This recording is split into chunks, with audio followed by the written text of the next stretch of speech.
Você já se sentiu forte e fraco ao mesmo tempo?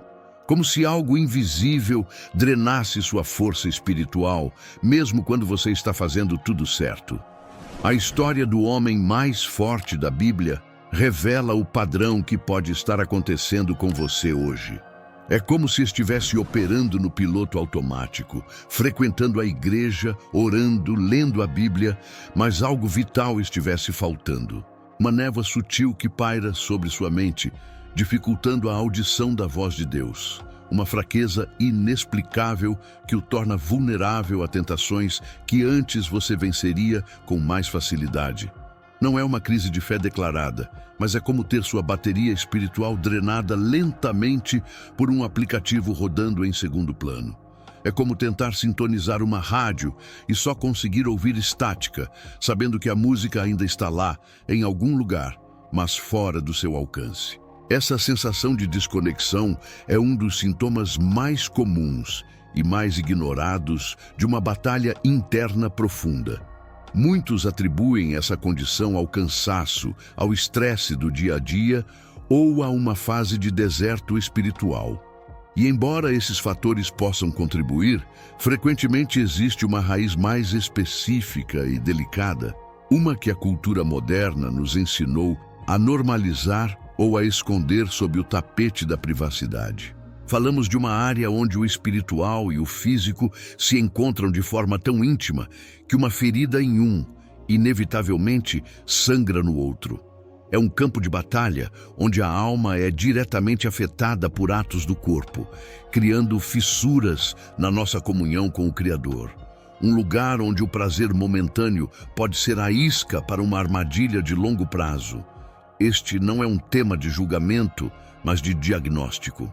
É um convite para olhar para dentro, com coragem e honestidade, e investigar as possíveis causas dessa apatia espiritual.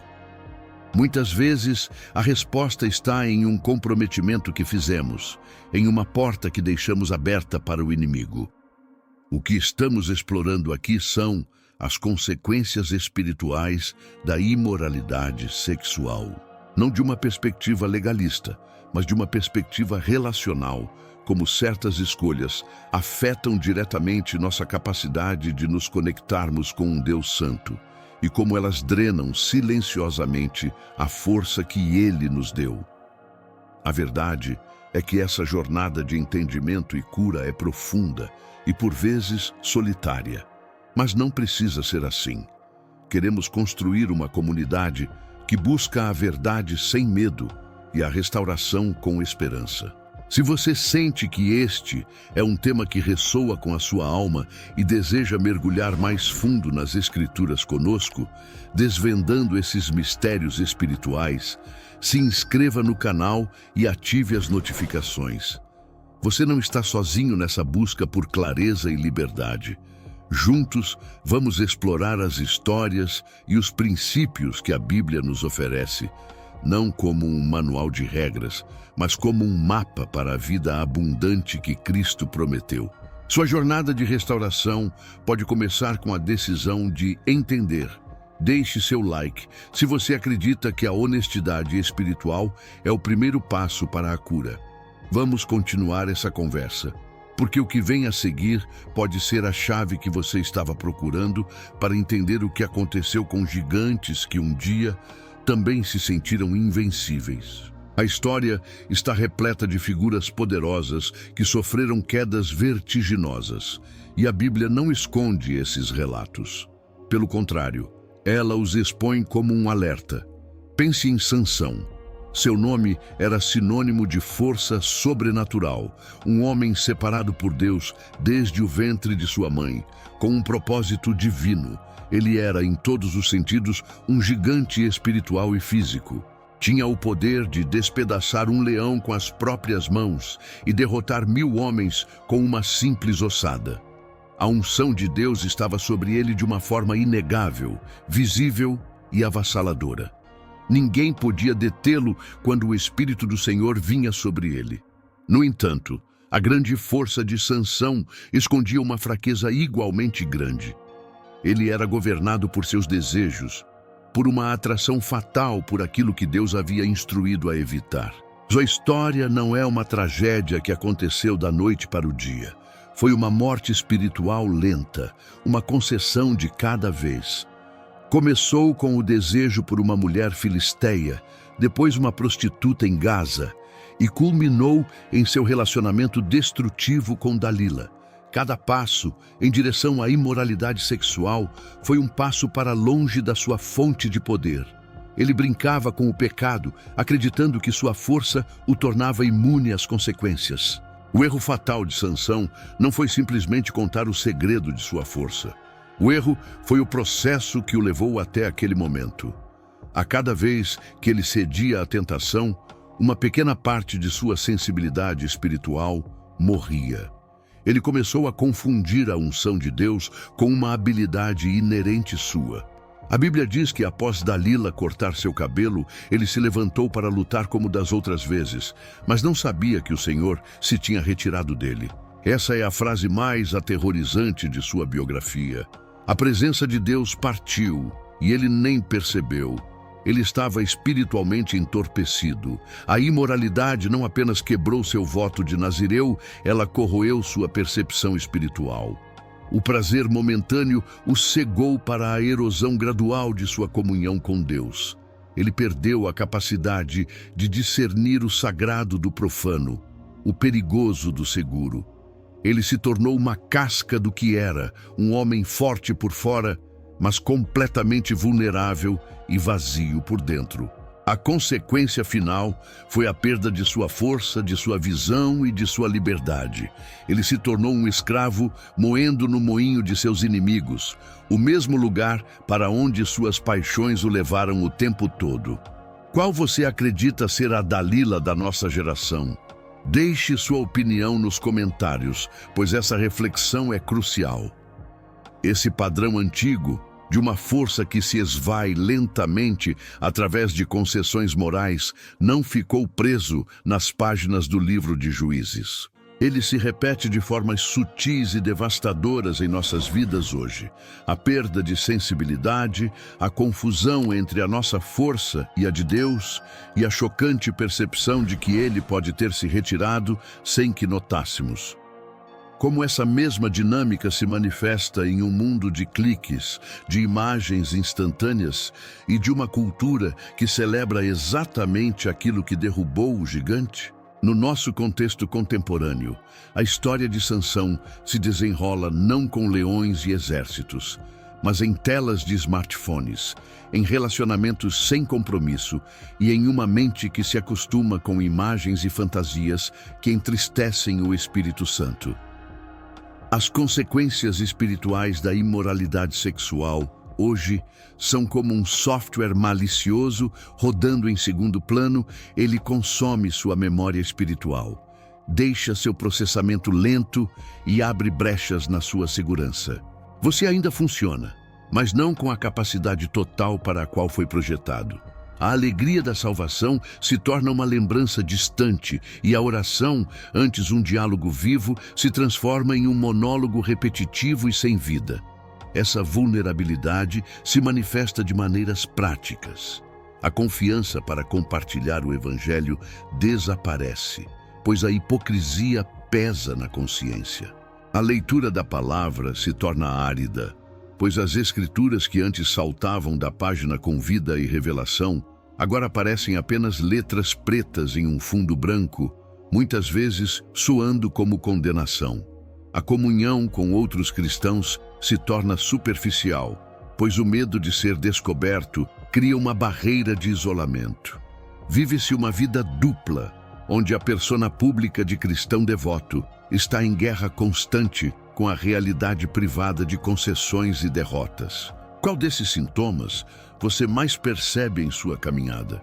Compartilhe nos comentários. Sua experiência pode ajudar outra pessoa a se sentir compreendida. O que acontece é uma dessensibilização espiritual progressiva. Assim como Sansão, que brincou tanto com o perigo que não percebeu quando a presença de Deus se foi, a exposição contínua à imoralidade entorpece nossa consciência. O que antes nos chocava, agora toleramos. O que antes nos envergonhava, agora justificamos. A voz do Espírito Santo, que age como um alarme, se torna cada vez mais fraca, abafada pelo barulho constante de nossos desejos desordenados. Ficamos espiritualmente surdos, incapazes de discernir sua direção, seu consolo ou suas advertências. Essa condição abre a porta para outros problemas espirituais. Um coração dividido pela imoralidade se torna um terreno fértil para a amargura, o cinismo, a incredulidade e a ansiedade. É difícil confiar plenamente em um Deus de pureza quando se está voluntariamente abraçado à impureza. A integridade, que é a base da autoridade espiritual, fica comprometida. O resultado é um cristão que conhece a teologia, mas não experimenta o poder que fala a linguagem de Sião, mas vive segundo os padrões do mundo. Um gigante acorrentado, não pela força do inimigo, mas pelo peso de suas próprias escolhas. Essa espiral descendente parece uma prisão sem saída, uma condenação autoimposta. Muitos se perguntam, desesperados, existe um caminho de volta? É possível restaurar essa sensibilidade perdida? Como se quebra esse ciclo de derrota e se reconstrói a conexão íntima com Deus que foi danificada? A resposta é que a mesma Bíblia que diagnostica o problema com tanta precisão também oferece, com a mesma clareza, o caminho para a cura e a restauração. O caminho de volta da escuridão, da imoralidade sexual, não é uma fórmula, mas um processo de redirecionamento intencional do coração, fundamentado na graça de Deus. Para tornar isso prático e memorável, podemos organizá-lo como o plano de restauração em 3 R's. O primeiro passo é reconhecer com honestidade e confissão. Não uma confissão genérica, mas um ato de trazer a questão para a luz, primeiro diante de Deus. Como Davi fez no Salmo 51 após seu pecado com Batseba, ele não deu desculpas, não minimizou sua falta. Ele disse: pequei contra ti somente. Essa honestidade radical desarma o poder que a ocultação tem sobre nós e abre a porta para o perdão e a purificação que só Deus pode oferecer. O segundo é remover as barreiras de forma prática e radical. A fé sem obras é morta, e o arrependimento sem mudança de comportamento é apenas remorso. Isso significa tomar decisões difíceis. Assim como José, que não negociou com a tentação, mas literalmente fugiu da esposa de Potifar, precisamos criar distância daquilo que nos faz tropeçar. Na prática, isso pode significar instalar filtros de internet, apagar contatos, mudar rotinas, ou buscar um mentor ou um grupo de apoio para a prestação de contas. A santidade não acontece por acidente, ela é cultivada através de disciplina e de escolhas deliberadas para honrar a Deus com nosso corpo e nossa mente. E o terceiro passo é renovar a sua mente. A batalha contra a imoralidade sexual é vencida ou perdida, em grande parte, dentro da mente. O apóstolo Paulo nos ensina em Filipenses capítulo 4, versículo 8, que devemos encher nossa mente com tudo o que é verdadeiro, tudo o que é nobre, justo, puro, amável e de boa fama. Isso exige um esforço consciente para substituir os pensamentos que alimentam o pecado por pensamentos que fortalecem a fé. Não é apenas evitar o mal, mas alimentar o coração com aquilo que aproxima de Deus. E quando essa mudança começa por dentro, o comportamento do lado de fora também começa a mudar. Mas ninguém vence essa luta sozinho. A promessa de 1 João, capítulo 1, versículo 9, garante que quando confessamos nossos pecados, Deus é fiel e justo para nos perdoar e nos purificar de toda injustiça. Esse processo de restauração não é instantâneo, mas é real, profundo e transformador. Deus não abandona quem luta. Ele fortalece, capacita e renova aqueles que decidem viver em santidade, mesmo tropeçando no caminho.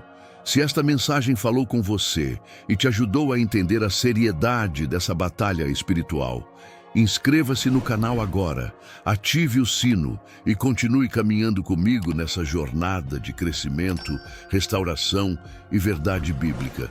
Aqui, você nunca luta sozinho.